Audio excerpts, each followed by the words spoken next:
words, no? So, speech is very important, and you will understand there's a lot of there is something in these young people who has an attitude that they connect to the children of Tausug.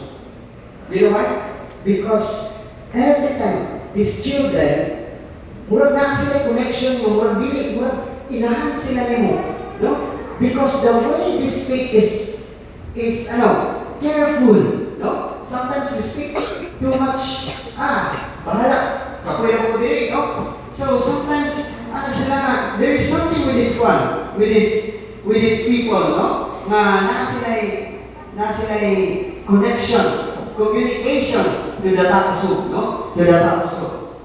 And first, ang usa ka missionary dito, you know what, sir?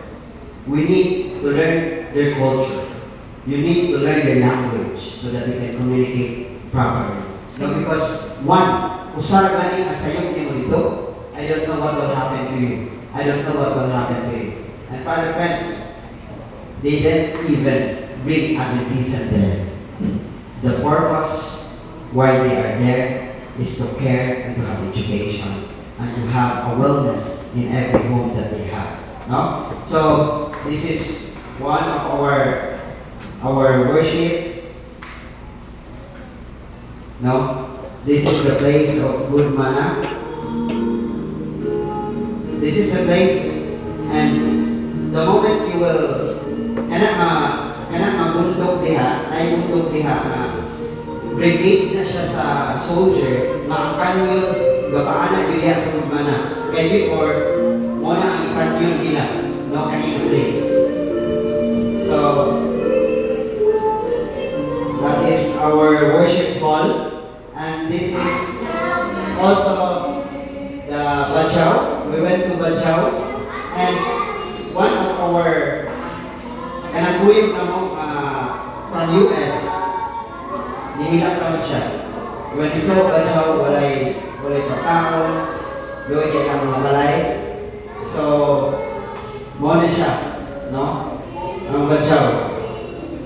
And karon makita ninyo, ang ilang language, ang language na to, naabo language na to nila, ano sila mo? Mukanta, no? Mukanta. And also, we sing song in Tausug also.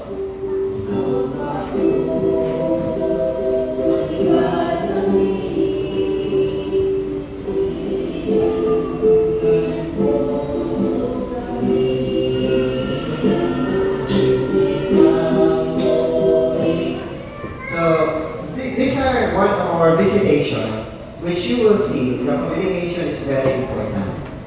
The way you speak there. Every time na naay mga tao sa dito, ama, ina, dito ang ilang ikon. Okay?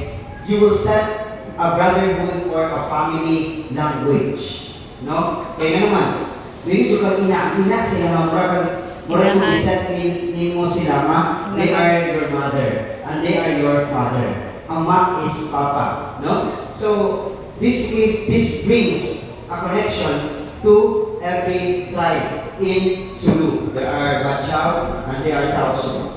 Second is Kanta. By their fruit you will recognize them. Do people pick grapes for the tabash or figs from the thistles? No? So conduct is very important in young people, no? In youth. Kaya naman, we need to have a good conduct as young people, no? When your young people allow the Holy Spirit to tame their minds, their conduct will match what they profess.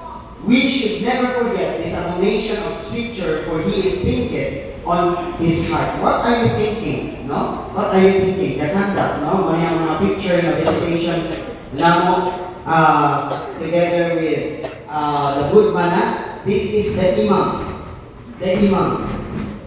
Galing na imam. He was tempted not to believe on these people, young people. Why? Because usa sila, and they are usa man kanang murag dili kay sila mutra sa stranger before, no? But this imam, they saw that his community there is something na na-change sa iyang community. Ang kani si imam, dili siya mo to. Ano siya, imam, ayaw rin panigarilyo kay ni-deteriorate na iyang lungs ba. Na yung tendency nga, hapon na yun siya mamatay. Kung dili siya mapatuo sa mga good man na kay wellness na sila o health, no? Imam, ayaw rin yung pagpanigarilyo, kaya makadakot na siya nimo. And you know what? Hapit siya mamatay pagbisita yun. Timing yun pagkabisita. God's providence. Nano siya dito, hindi na yun siya kakuan. And you know what happened? Ang kanina imam, lo and behold, kuan na gamon kaya siya. Healthy gamon kaya siya because he knows that the work of God is really working in this place. Friends, conduct. We profess the things that we speak also. No? So, conduct, muna siya. Ang nagbisita mo dito, ang kaning mga bata, no? Ang mga bata na ang na-change sa community. Kaning mga bata, sila na po'y nag-change sa community. Why? Sila na ang mag-BP sa ilang mama, sila na mag-BP. Friend, ang tao so, happy kayo na sila, proud kayo na sila sa ilang mga bata if ever makabalo of something. No? So, gidala na ang mga bata, sige, kamo na may BP, no? BP. So, mana na, no? Mana na, I will show you a video again.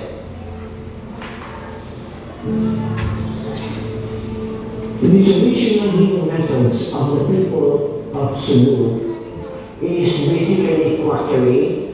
They believe in healing through the spirits, which is actually a form of animism.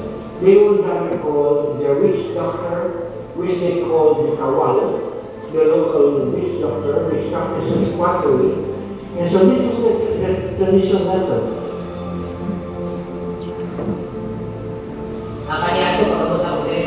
When I first arrived in Balmanan, someone urgently asked for help.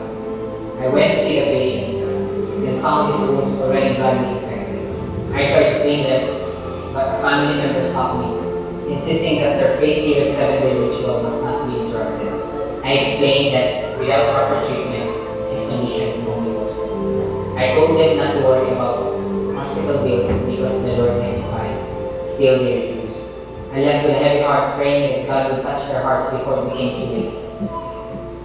Whenever somebody was sick, they would call for their local healer, who would do incantations and call the spirit gods, and then do their traditional form of healing. So they do not even trust the doctors in the hospital, where they would rather trust their faith healers.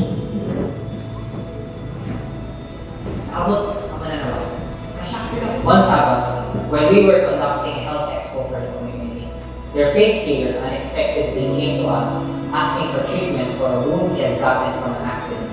Before I began cleaning his wound, I asked him if we could pray first. He immediately refused. I calmly told him, "If you won't pray, I cannot treat you." After a moment of silence, he finally agreed and began to pray. The whole village was shocked. People whispered among themselves asking, "Why is our faith healer going to these volunteers for help?" They saw that the faith healer could not heal himself. It became a powerful moment when they opened their eyes and hearts to a different kind.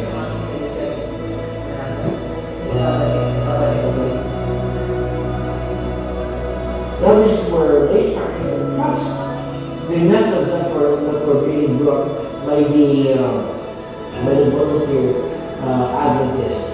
You see, they use charcoal treatment, they use water therapy, and also massage therapy.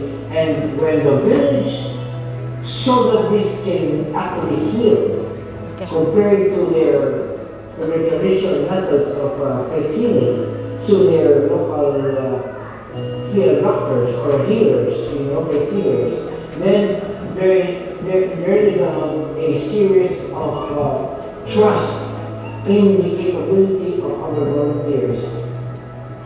Our God is truly faithful not only in Bible times, but even today. All of these healings happen because of prayer. Indeed, faithful niya kung gino. Nahimo yun, na tinuod niya. heaven's inexhaustible resources are at our command.